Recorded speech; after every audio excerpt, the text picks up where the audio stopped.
बलगम और छाती आपकी जकड़ी हुई, बुरे हालात, बच्चे बड़े सारे, क्या क्या करें इसके लिए?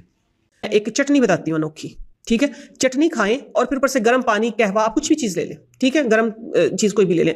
अदरक हो उसके अंदर, ठीक है। अदरक के साथ आपने यही पुदीना, सब्ज मिर्च की जगह आप काली मिर्च डाल लें, सब्ज मिर्च ना डालें, पुदीना, अदरक, थोड़ी सी हल्दी और उसके अंदर काली मिर्च, नमक हस्बे जायका जो भी हो, लहसुन डालने की भी जरूरत नहीं है। सिर्फ ये चटनी आप रोटी के साथ खा लें। रोटी के साथ जब आप खाएंगे ना तो आपको काली मिर्चों की एक अजीब फीलिंग आएगी कि आपके सीने के अंदर से जिस तरह कोई धुआं सा उठ रहा है अदरक की वजह से ना। सब्ज मिर्चें नहीं डालनी उसके अंदर।